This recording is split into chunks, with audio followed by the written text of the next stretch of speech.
bonsoir bien-aimés, bonsoir frères et sœurs. Voilà, nous voici encore pour nos productions de jeudi. Voilà, nous avons une exhortation pour vous. Parce que nous sommes les enfants de Dieu. Et la Bible déclare que mon peuple périt par manque de connaissance. Ça veut dire que c'est Dieu même qui nous dit que nous on périt quand on n'a pas la connaissance. Donc qu'est-ce que le chrétien doit faire? Il doit rechercher la connaissance et la connaissance que Dieu donne. Pas une connaissance extérieure, de la révélation. Il a toujours dit qu'on ne marche pas avec Christ par émotion ni par sentiment, mais on marche avec Christ par conviction et par révélation. Alléluia. Donc Dieu vous bénisse encore pour votre présence, que la grâce et la faveur de Dieu soient sur vous. Voilà, ce soir nous allons parler de quelque chose qui concerne tous les chrétiens, y compris moi-même. Dieu n'est pas ton marabout et Dieu n'est pas mon marabout. Alléluia. Il faudrait que ça soit clair dans la vie de chacun de nous. Parce que souvent des chrétiens se comportent comme des gens qui vont consulter des marabouts avec Dieu. Pourtant, Dieu n'est pas un marabout. Raison pour laquelle le chrétien peut confondre facilement le désir et le besoin. Quand tu confonds le désir et le besoin, tu vas agir envers Dieu comme tu agis envers un marabout. Le besoin, c'est ce que Dieu a promis de te donner. Ce sont les promesses de l'Éternel pour ta vie. Le besoin est vital. Le besoin est essentiel pour ta vie. Donc Dieu qui t'a créé là, il connaît tes besoins et il te donnera tes besoins selon sa richesse. Les désirs, c'est pour satisfaire la chair. Les désirs sont les choses qui entraînent souvent la convoitise. C'est des choses qui entraînent souvent, comment on appelle, les envies. Et c'est de là que naît beaucoup de maux de la société. Mais le désir là, c'est très souvent chez les marabouts que les gens vont pour avoir leur désir. Mais Dieu, c'est le besoin. Parce qu'il nous donne selon qu'il nous a fait et il connaît ce qui est bien pour nous. Mais souvent, on se comporte avec Dieu comme si Dieu était un autre petit marabout. Ou c'est nous qui venons dire à Dieu ce que nous voulons pour que Dieu nous donne ce que nous voulons. Et très souvent, nous sommes étonnés d'être frustrés, d'être des chrétiens qui sont angoissés, stressés, qui ont la mélancolie, et des chrétiens qui sont tristes, des chrétiens qui sont sans vie. Des chrétiens qui sont toujours découragés, toujours frustrés. Pourquoi? Parce qu'ils ont passé leur temps à prier Dieu pour leur désir, au lieu de rechercher d'abord la volonté de Dieu pour leur vie, afin que dans cette volonté, les besoins de cette volonté soient satisfaits par Dieu. Alléluia. Mais aujourd'hui, nous allons voir quelque chose. Que Dieu n'est pas ton marabout, Dieu n'est pas mon marabout. Voyons ce que la parole de Dieu nous dit en ce qui concerne les besoins. Prenons le livre de Genèse, chapitre 22, le verset 8. On lit d'abord le verset 7. Voilà ce que Abraham dit. Oh, je suis dans Exode. Il dit bien Genèse. Genèse 22. On prend verset 7 et 8. Voilà ce que Dieu fait.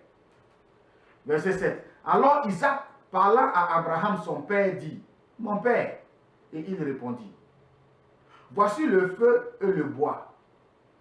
Mais où est l'agneau pour l'holocauste? Verset 8, Abraham répondit, mon fils, Dieu se pourvoira lui-même de l'agneau pour l'holocauste, et ils marchèrent tous deux ensemble. Dieu se pourvoira lui-même. Ah, je ne sais pas, qu'est-ce qu'il fallait encore à Abraham pour que tu comprennes que ce que Dieu ordonne, ce que Dieu te commande de faire, ce que Dieu te dirige de faire ou t'instruit de faire, Dieu lui-même se charge de la provision pour que tu puisses satisfaire à lui ses besoins, et ses désirs, à sa volonté. Donc, Abraham a reçu l'ordre d'aller offrir un sacrifice, d'aller offrir un sacrifice. Alléluia. Et le sacrifié en question est avec lui et qui lui pose des questions, c'est son fils Isaac. Mais Abraham, tout tranquillement, répond à son fils pour le tranquilliser, sachant très bien que Dieu lui a dit, va offrir Isaac. Et Abraham dit, Dieu se pourvoira lui-même. Mais souviens-toi, au bien-aimé, que Dieu t'a créé à son image. Donc quand Dieu pourvoit à tes besoins là, c'est-à-dire que Dieu pourvoit à ses propres besoins en pourvoyant à tes besoins. Voilà pourquoi il dit que Dieu se pourvoira lui-même. C'est-à-dire que Dieu lui-même là, il s'est chargé de pourvoir à ceux dont il a besoin. Mais toi, tu es un instrument entre les mains de Dieu pour que Dieu accomplisse sa volonté. Donc toi, sache que pour tes besoins, Dieu pourvoira. Pour tes désirs, je ne suis pas sûr que Dieu pourvoira. Parce que c'est des désirs que naissent les envies, les jalousies, les calomnies, la méchanceté. Et si tu es trop porté sur le désir, tu deviendras un sorcier, une sorcière. Alléluia. Parce que Dieu se charge de tes besoins. Ça, c'est le devoir de Dieu envers toi. C'est ton droit que Dieu puisse pourvoir à tes besoins. Mais tes désirs, là, il ne faut pas croire que c'est Dieu qui va faire ça pour toi. Les désirs vont satisfaire à la chair. Les désirs ne sont pas essentiels. Ce ne sont pas des choses que si tu n'en as pas, tu ne pourras pas vivre. Non. Dieu pourvoira toujours à ce qu'il te faut pour vivre. Alléluia. Mais je vais vous dire comment est-ce qu'un chrétien peut avoir la mentalité du maraboutage. Étant chrétien, il va avoir la mentalité du maraboutage. Pourquoi? Parce que Abraham dit que Dieu se pourvoira lui-même. Ça veut dire que ce n'est pas tes efforts. C'est Dieu qui s'en charge. Puisqu'il t'a fait, il te connaît. Alléluia. Dieu te connaît. Il connaît toi là, il te connaît plus que toi-même. Moi-même là, Dieu me connaît plus que moi-même. Mais souvent, nous mélangeons nos désirs et nos besoins et puis on dit que non, Dieu n'a pas répondu à mes prières. Très souvent, on va jeûner et prier pour nos besoins. Amen, pour nos désirs. Et quand Dieu ne nous exauce pas, on n'a pas de témoignage parce qu'on a mal prié. On n'a pas prié selon ce pourquoi Dieu nous a créés. Et ce dont nous avons besoin pour faire la volonté de Dieu. Alléluia. C'est ce qui fait que tu vas voir, il y a beaucoup de chrétiens qui sont plus chauves même que ceux qui ne sont pas chrétiens. Pourquoi? Parce qu'ils ont passé leur temps à être stressés à cause de leurs désirs, à être angoissés à cause de leurs désirs. Alléluia.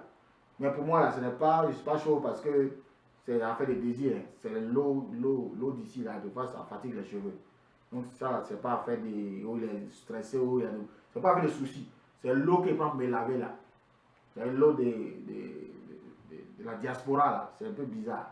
Alléluia.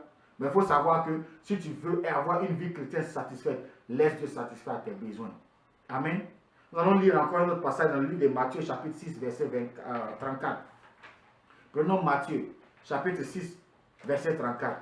Pour dire que Dieu est dans les besoins et il n'est pas dans tes désirs. Parce que tes désirs sont inclus dans le besoin. Quand Dieu répond à tes besoins, maintenant dans ces besoins-là, tu peux maintenant aller satisfaire tes désirs. Si tu as besoin d'habits, que Dieu te donne les moyens d'acheter des habits, maintenant pense aux griffes. Si toi tu es quelqu'un qui aime Versace, Dieu a pourvu, va acheter Versace. Si tu es quelqu'un qui aime Hugo Boss, Dieu a pourvu, va acheter Hugo Boss. Mais si tu as de prier à Dieu, parce que forcément tu veux Versace, et puis Dieu suscite quelqu'un pour t'envoyer Hugo Boss que tu ne prends pas, tu vas rester nu, mon frère et ma soeur. Alléluia, tu vas rester nu. Parce que Dieu a pourvu. C'est toi maintenant tes désirs là qui font que tu refuses les besoins que Dieu a pour toi. Alléluia. Donc nous lisons Matthieu 6, 34. Matthieu 6, 34, qu'est-ce que la Bible nous dit ici? Il faut toujours chercher à faire la volonté de Dieu. Matthieu 6, verset 34. Regardez d'abord verset 31. Il dit, cherchez premièrement le royaume et la justice de Dieu. Et toutes ces choses vous seront données par-dessus tout. Il dit, ne vous inquiétez donc pas du lendemain, car le lendemain aura soin de lui-même. À chaque jour suffit sa peine. Bon, quand la Bible dit que le lendemain aura soin de lui-même, est-ce que de vous à moi, est-ce que le lendemain est un homme ou bien un être humain? Cela sous-entend que avant que tu ne sois conçu dans le ventre de ta mère et que tu ne naisses et que tu viennes sur terre, Dieu connaît le nombre de jours qu'il t'a octroyé pour vivre sur terre. Et à chaque jour, pour chaque année de ces jours, pour chaque année et chaque jour de ces années-là, Dieu a déjà ordonné ce dont tu as besoin est déjà pourvu. Donc pour chaque jour, Dieu pourvoira à tes besoins. Donc tu vas vivre jusqu'à un certain âge, ce dont tu as besoin, Dieu donnera. Ce dont tu as besoin, Dieu donnera. Pour chaque saison, pour chaque étape, pour chaque époque de ta vie, Dieu pourvoira. Donc le lendemain, quand tu dis, mon Dieu, Dieu ne change pas, il est le même hier, aujourd'hui et éternellement, tu chantes, Dieu ne change pas. Il est le même, amen, il est le même. C'est ça, le lendemain là, c'est dans les mains de Dieu. C'est Dieu qui commande et c'est Dieu qui pourvoit. Donc, demain, ce que tu vas manger, tu peux dire que j'ai mangé du riz. Mais tu vas voir que quand la journée de demain va arriver, tu vas avoir le désir de manger autre chose. Parce que c'est Dieu qui a commandé au lendemain pour tes besoins.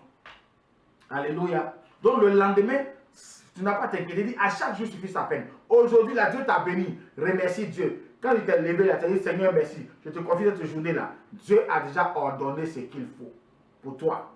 Alléluia. Donc ce n'est pas à toi de t'arracher les cheveux, de te faire des soucis pour ce que tu vas manger, pour ce que tu vas boire. Dieu a déjà pourvu. Dès que tu te lèves le matin, ton devoir, c'est d'aller à Dieu, lui dire merci pour le souffle de vie, parce que c'est un besoin, et de lui dire que Seigneur, je suis là, tout ce que tu as pour moi en cette journée, toutes les bénédictions, la grâce, la faveur, que je ne rate aucune des bénédictions que tu as pour moi pour cette journée. Dieu fera que dans cette journée-là, tout ce dont tu as besoin, tu l'auras. Si ça devient quelque chose que tu n'as pas eu là, gloire à Dieu parce que tu n'as pas besoin de ça. Si tu vis ainsi, tu vas vivre une vie comblée, une vie heureuse. Mais si tu deviens toujours, parce que ton ami a acheté telle voiture, tu veux la même voiture. Parce que ton ami a telle maison, tu veux la même maison. Tu finiras par être sorcier. Parce que ce qui va se passer, c'est que tu vas aller voir un marabout. Tu vas aller voir un féticheur. Tu vas aller maintenant mettre ta main dans des choses, il y a dans les grottes. Tu as besoin d'enfants? Prie Dieu. Anna a prié, Dieu lui a donné Samuel. Toi, tu ne veux pas prier, tu vas aller voir un marabout, un féticheur. Il va t'envoyer au bord de la rivière. Il va prendre un génie pour mettre dans ton ventre. Tu vas accoucher un génie. Tu vas dire que j'ai un enfant, mais en vérité, tu as un génie. Alléluia. Si tu n'as pas attendu Dieu et que toi, tu vas envier, tu vas aller voir le marabout. C'est au marabout que tu vas aller dire ce que tu veux. Et puis lui va te dire, va prendre un bœuf violet, va prendre un bœuf rouge, il faut égorger, il faut boire le sang, va prendre l'enfant des gens, va les sacrifier, comme ça on va te nommer ministre, comme ça tu vas être député, comme ça tu vas avoir l'argent, tu vas être milliardaire, millionnaire, comment tu veux là. Ça c'est le marabout là, c'est lui qui satisfait à tes désirs, mais Dieu là, quand on dit le créateur des cieux et de la terre, le Dieu d'Abraham, d'Isaac et de Jacob là, lui là, ce sont tes besoins que lui va donner. Tout ce qui est des désirs. Parce que tu ne veux pas que Dieu te donne ce pourquoi il t'a créé. Toi, tu vas aller chercher autre chose par rapport à ton frère, par rapport à ton voisin. C'est ce qui fait qu'il y a des mamans qui sont tellement envieuses qu'elles vont chez les marabouts avec le nom des enfants de leurs voisines ou de leurs rivales. Pour pouvoir les détruire. C'est tout ça, ça fait des désirs. Parce que le besoin, c'est Dieu qui donne. Et c'est Dieu qui satisfait aux besoins. Il faut aller boire une citerne de soda, de Coca-Cola. Ça ne va jamais enlever la soif. Mais prends seulement une petite bouteille de viande ou bien de awa, tu bois, tu vas voir que toi tu vas remercier Dieu. Parce que quand Dieu t'a créé, il sait ce qui exactement va te satisfaire. Toi tu crois que ce sont les désirs qui vont te satisfaire. À force de courir après les désirs quand tu rentres chez les marabouts. Donc tu vas t'asseoir devant le marabout, tu dis ah voici ce que je veux. Toi tu ne veux pas dicter à Dieu ce dont tu as besoin. C'est Dieu qui te connaît. Alléluia. C'est dans tes besoins là que tu vas satisfaire tes désirs. Mais il ne faut jamais mettre tes désirs au devant de Dieu. Il a dit si le lendemain aura soin de lui-même. Maintenant, si toi, tu penses que ton lendemain, c'est toi qui vas gérer, c'est comme ça que tu vas courir pour aller chez les marabouts. Et là, nous les chrétiens, parce qu'on pense que Dieu est notre petit marabout, on s'assoit devant Dieu et puis on dit je veux ceci, je veux ceci, je veux cela, je veux ceci, je veux cela. Et puis Dieu ne répond pas. Tu dis que non, Dieu ne m'a pas exaucé. Mais Dieu n'a pas exaucé comment? Parce que tu n'as pas cherché à savoir quelle est sa volonté pour toi. Lui t'a créé. Lui t'a fait. Il te connaît. Il sait combien de jours tu vas vivre sur la terre. Toi-même, tu ne connais pas combien de jours tu vas vivre sur la terre. Et puis c'est toi qui veux commander à Dieu. Il n'y a qu'à donner ça. Alléluia. Nous devons changer notre mentalité. En tant qu'enfant de Dieu, Dieu n'est pas un marabout devant qui tu vas t'asseoir pour dire je veux ça. C'est quand tu vas voir le marabout, tu vas aller faire des sacrifices. Va dormir dans le cimetière, va dormir au bord de l'eau, va jeter ceci, courir en plein carrefour. Tout cela, on connaît. C'est la mentalité de marabout. Dieu n'est pas marabout. Quand tu es chrétien là, tu cherches la volonté de Dieu. Chez le marabout, tu ne cherches pas la volonté de Dieu. Tu veux, tes désirs n'ont qu'à être satisfaits, tes désirs n'ont qu'à être comblés, c'est tout. Voilà pourquoi tu vas chez le marabout. Et quand tu es converti là, il faut arrêter cette mentalité de maraboutage quand on vient t'asseoir devant Dieu et puis tu veux faire des choses là. Alléluia. On va lire encore un autre passage pour te montrer que le Dieu que nous servons, il n'est pas un marabout. Il est plus que le marabout. Parce que c'est lui-même qui a créé le marabout. Quand la grâce de Dieu est sur toi, quand la lumière de Dieu est sur toi, tu rentres chez un marabout, le marabout va courir pour te laisser. Parce qu'il a peur de la lumière de Dieu. Et c'est un homme comme ça, tu vas aller vendre ton âme à cause des envies, à cause de la convoitise, à cause de l'égoïsme, à cause de ce que tu envies les gens. Tu vas aller chez un marabout, donner ton âme, vendre ton âme que Dieu a créée pour que tu puisses l'adorer. Bien aimé, il faudrait que nous arrêtons cet esprit de maraboutage. Il y a des chrétiens qui viennent dans l'église qui se comportent comme des marabouts. Il y a des femmes qui viennent qui se comportent comme des marabouts. Il y a des frères qui viennent qui se comportent comme ils sont des dealers des marabouts. Voilà pourquoi depuis tu n'arrives pas à te marier. Parce que toi tu veux dessiner la femme ou bien l'homme de ta vie.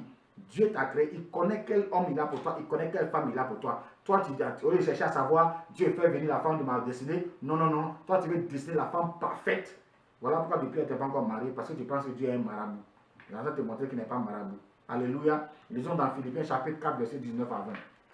Prenons Philippiens chapitre 4, verset 19 à 20.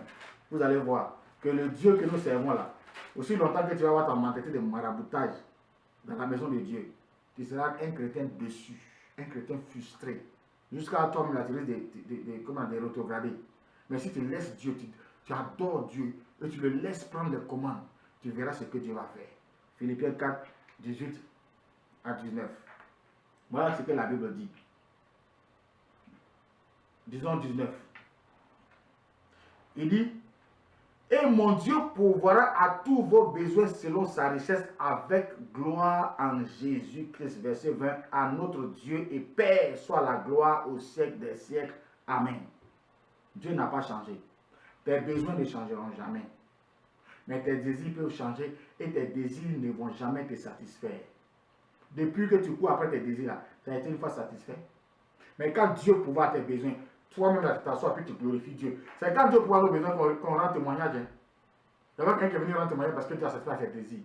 Jamais, parce que tu n'as jamais satisfait, parce que les désirs ne sont jamais satisfaits. Alléluia, parce que Dieu est dans les besoins. Donc voici, c'est Dieu qui a la richesse pour satisfaire tes besoins. Maintenant, je donne un exemple de maraboutage. Avant là,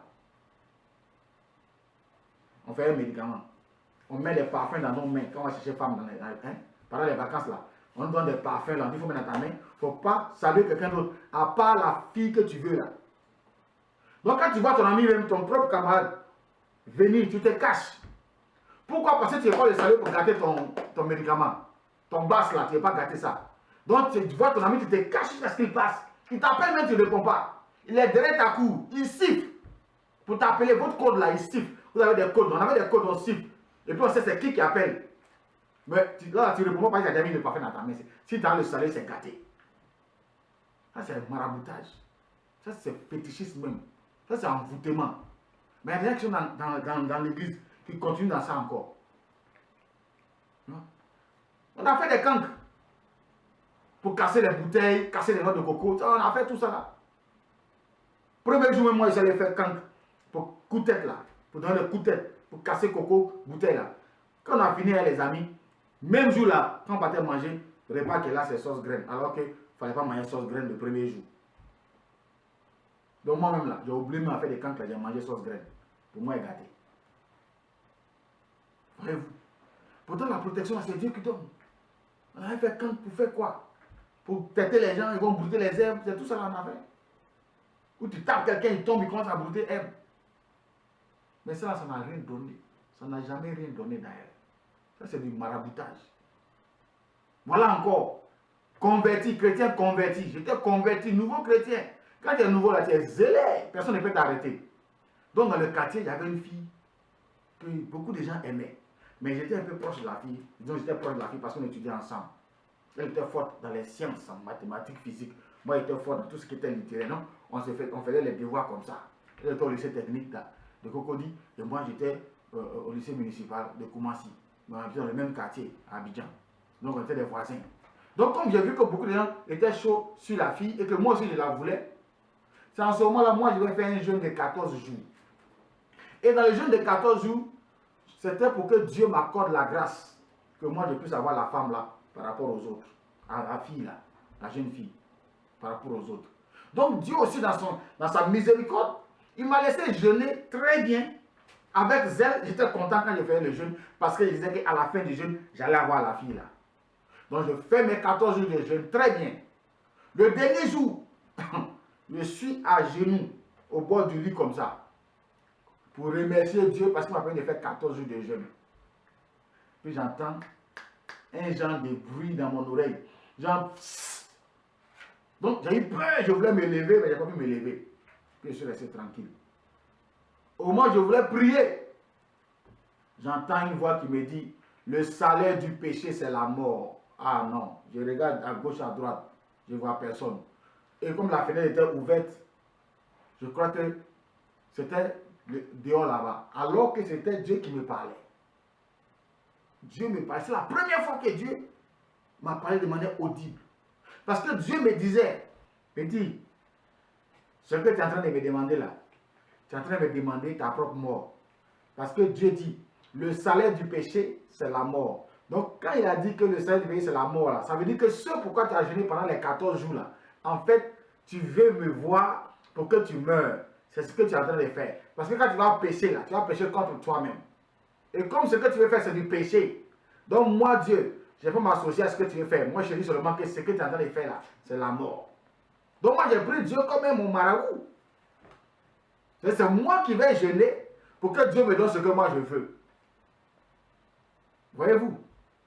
C'est comme ça que très souvent, c'est très subtil. On ne fait pas attention. Et puis, on est en train de fonctionner dans une mentalité de maraboutage dans l'église, dans la maison de Dieu. Les hommes de Dieu, même là aussi, souvent, c'est nous on encourage les choses comme ça. Les gens viennent nous voir. Je vais faire ceci, je vais faire cela. Mais est-ce qu'on prend le soin de demander à Dieu, est-ce que c'est la volonté de Dieu pour la personne qui est venue nous voir? Donc, sans même demander à chercher à connaître la volonté de Dieu, on demande à ce dernier, à ce frère, à cette soeur de faire une offrande. Mais ce n'est pas ce que le marabout fait là-bas. Quand tu vas le voir, il dit envoie cabri bleu, envoie bœuf rouge, envoie poulet violet. On va égorger, tu vas boire le sang, et bien tu vas prendre même des responsables de famille. À cause du maraboutage, ils sont obligés de s'humilier à minuit ou à 3 h du matin dans les carrefours en Afrique. Se déshabiller, verser des potions bizarres sur eux, s'habiller et puis aller au travail. Parce qu'ils veulent garder leur position. Mais souvent, c'est ce que nous aussi, sans faire attention, on est en train d'envoyer le maraboutage dans la maison de Dieu. Pour demander aux chrétiens, fais comme ci, fais comme ça, bâtis tel hôtel, fais telle offrande, pose tel acte prophétique. Tout ça, est-ce que c'est Dieu qui a inspiré ça? Là, Abraham, ils ont bâti les hôtels là. C'est parce que quand Dieu a fait quelque chose, ils ont bâti l'hôtel en guise de mémorial, en guise de reconnaissance à Dieu. Donc, ils donnent même des noms à ces hôtels-là pour dire que Dieu a fait ceci, Dieu a fait cela, en guise de reconnaissance. Mais aujourd'hui, là, est-ce que c'est ce qu'on fait? On va aller bâtir hôtel de richesse pour avoir l'argent. Hôtel d'adoration. Dieu a dit adorer en esprit et en vérité. Non, nous on dit aux gens qu'il faut bâtir hôtel. Donc c'est l'hôtel-là qui va adorer Dieu. Donc on met dans l'idolâtrie, dans le maraboutage, parce que le maraboutage, c'est l'idolâtrie aussi. Donc nous devons faire attention. Esprit de maraboutage là, il faut qu'on laisse ça, qu'on mette ça hors de la maison de Dieu. Parce qu'ils ne sont pas des marabouts pour dire aux gens, fais ceci, fais cela, non. Ce que Dieu a dit à la personne de faire là, c'est ce qu'on va dire à la personne de faire. Mais souvent là, on se comporte en marabout véritable parce qu'on pense que Dieu est notre marabout. Voyez-vous? Donc nous devons faire attention.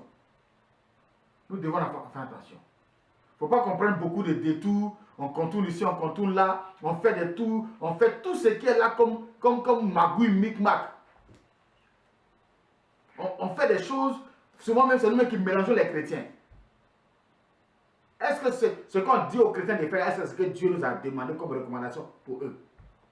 Et même quand on reçoit, on leur dit, va prier pour qu'eux-mêmes ils apprennent aussi à écouter Dieu. C'est notre travail de les aider à écouter Dieu. Mais sinon, c'est nous qui non, bon, envoie telle somme pour faire ça. Il faut poser hôtel de ceci, hôtel de cela. Tout ça là, c'est du maraboutage. Nous devons faire attention. Hein. Dieu n'est pas notre petit marabout. Alléluia.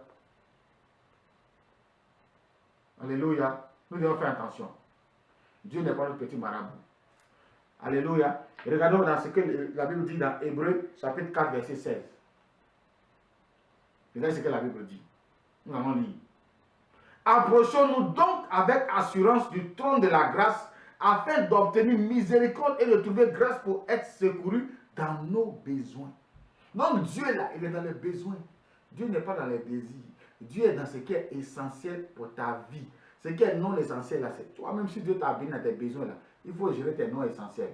Il ne faut pas venir te fatiguer avec les prières de non essentiels, les jeûnes de non essentiels, les quoi de non essentiels, jusqu'à devenir chauve. Ce n'est pas de ça qu'on parle. Dieu l'a promis de pouvoir à tes besoins. Alléluia. Il a promis de pouvoir à tes besoins. Ce qui n'est pas de tes besoins, il ne faut pas fatiguer Dieu avec. Parce que Dieu n'est pas ton petit marabout. C'est le marabout là, c'est lui qui passe son temps à chercher à faire des choses pour tes désirs, pour que tes désirs soient satisfaits. C'est ainsi qu'il a fait des tueries de braquage, d'enlèvement d'enfants, d'adultère, et ceci, cela. Et les chrétiens aussi, quand la Bible dit invoque-moi, je te répondrai. Jérémie 33, verset 3. Invoque-moi, je te répondrai. Je t'annoncerai des grandes choses, des choses que tu ne connais pas là. Toi, tu ne veux pas prier. Tu vas prendre ton pasteur comme un marabout. C'est que ça, des fois, ils vous disent de faire des choses, même vous-même, vous êtes étonnés. Quand ils commencent à vous faire des maraboutages avec vous, maintenant vous êtes étonnés, vous dites que non, je n'ai pas un homme de Dieu. Mais c'est parce que je ne cherche pas la volonté de Dieu. Que nous aussi, comme quand il n'a pas la crainte de Dieu, quand un homme n'a pas la crainte de Dieu, là, il va te faire du maraboutage pur et simple. Il ne va pas chercher, va même pas te pousser à chercher la volonté de Dieu. Hein. Il va te donner ce que lui sait que dans ce qu'il va te dire, il y a ses intérêts dedans. Il s'en fout de tes intérêts. C'est lui ses intérêts qu'il cherche maintenant. Comme il a vu que toi tu ne cherches pas Dieu là, il va te dire maintenant va envoyer telle somme, va vider ton compte bancaire, va faire la plus grosse offrande que tu n'as jamais à faire sur la terre. Ça c'est du maraboutage. Donc sortons du maraboutage. Dieu n'est pas notre marabout. Alléluia. Dieu n'est pas notre marabout. Donc désormais, bien aimé, faisons attention. Parce que tu vas avoir la mentalité du marabout, du maraboutage, et puis tu dis que tu t'appelles chrétien. Tu n'es pas un chrétien quand tu as la mentalité de maraboutage. Le chrétien dépend de Dieu. Même s'il faut qu'il ordonne à un corbeau de te nourrir, il le fera. Il a fait pour Élie. Le corbeau, le torrent, la veille de Sarepta, Dieu pourvoira. Abraham a dit que Dieu se pourvoira lui-même. C'est-à-dire que tout ça tourne autour de Dieu. Donc quand Dieu pourvoit tes besoins, Dieu pourvoit ses propres besoins. Donc ce n'est pas à toi de pleurer pour des besoins. Quand tu pleures, souvent ça peut être tes désirs. Tes désirs là tu envoies dans l'envie, dans la jalousie. Et si tu ne fais pas attention, tu vas finir par être sorcier, sorcière. Donc sors de la mentalité du maraboutage. Tu es une chrétienne, tu es un chrétien, ce message est adressé à toi. Plus jamais de maraboutage. Abandonne-toi entre les mains de Dieu, Dieu va te diriger. Dieu va t'instruire. Dieu va te donner les directives. Ton pasteur est là pour prier avec toi. Ton pasteur est là pour te diriger. Mais s'il se comporte en marabout, il faut le quitter. Parce que Dieu n'est pas dans le maraboutage. Si tu n'es pas dans de prière, toi, tu sais la volonté de Dieu. Et que tout ce que tu dis, parce que maintenant aujourd'hui, là, les chrétiens ne prient plus, ne lisent plus la Bible. Maintenant, tout c'est quel genre d'offrande. Pasteur, qu'est-ce que Dieu dit? Maintenant, lui aussi, comme il sait que dans le besoin, il va fabriquer prophétie pour te donner. Tu vas venir maintenant vider ton compte pour lui donner, puis demain, tu peux aller sur les hommes de Dieu encore. Sortons du maraboutage. Sortons du maraboutage. Que Dieu vous bénisse. Que Dieu nous bénisse. Nous allons prier pour que l'esprit de maraboutage quitte chacun de nous. C'est un esprit qui détruit. C'est un esprit qui fait que Dieu ne va jamais exaucer tes prières parce que tes prières ne seront pas dans la volonté de Dieu. Quand tu pries et que ce n'est pas de la volonté de Dieu, Dieu ne va jamais t'exaucer. Parce que Dieu, il s'occupe de tes besoins, pas de tes désirs. Les besoins là, ça ne va jamais changer. Tu ne payes jamais. Toi, tu n'as pas de facture de souffle de vie. Parce que Dieu a soufflé en toi son souffle de vie. Parce que tu es son image. Donc, entre dans le souffle de vie là. Parce que la Bible dit quoi? Que notre corps est le temple du Saint-Esprit. Donc, à cause de ce que tu transformes le Saint-Esprit en toi, Dieu te donne le souffle de vie gratuitement. Mais quand tu vas chez le marabout, là, il va te demander quelque chose. Et ce quelque chose là, c'est très souvent, c'est pour perdre ton âme. C'est pour vendre ton âme au diable. Tu es tellement impatient d'avoir quelque chose jusqu'à ce que tu te transformes maintenant en consultant, tu vas chez les marabouts maintenant. C'est dangereux. C'est très, très, très dangereux. Nous allons prier pour que l'esprit de maraboutage, ça nous quitte nous tous. Père, nous te bénissons ce soir encore, nous te rendons grâce dans le nom de Jésus. Éternel, c'est toi qui pourvois à nos besoins selon ta richesse. Abraham a dit que toi, tu te pourvoiras toi-même de l'Holocauste. Et tu l'as fait. Père, nous savons que c'est à toi qu'appartient toute chose, la richesse, la gloire. L'argent t'appartient, l'or t'appartient selon Agé chapitre 2, verset 8. Et nous t'en sommes infiniment reconnaissants parce que tu pourvois à nos besoins. Père, à partir de maintenant, que tout ce qui est esprit de maraboutage en nous soit ôté au nom de Jésus de Nazareth. Que nous ne comportons plus comme si tu étais notre marabout, mais que Père, tu es notre Dieu, notre Créateur. Tu es le Maître suprême de l'univers. Tu es le Dieu d'Abraham, d'Isaac et de Jacob. Tu es le Dieu d'Israël. Tu es notre Dieu. Tu n'es pas un marabout. Donc, Père, délivre-nous des pensées des marabouts. Délivre-nous des comportements des marabouts. Délivre-nous des attitudes de maraboutage, des conceptions de maraboutage. Que cela soit chassé de notre être entier. Au nom de Jésus de Nazareth, à toi la gloire, à toi la louange et la magnificence, Père. Dans le nom puissant et précieux de Jésus que nous avons prié. Amen. Amen, amen, amen, amen, amen, amen, amen. Que Dieu vous bénisse. On va se retrouver encore jeudi prochain pour d'autres exhortations. Mais sache que Dieu n'est pas ton marabout. Dieu n'est pas mon marabout. Donc, la mentalité de maraboutage, là, que Dieu nous en épargne, afin que nous puissions marcher vraiment en communion d'esprit avec Dieu, en intimité avec Dieu. Dieu n'est pas ton marabout. Dieu n'est pas mon marabout.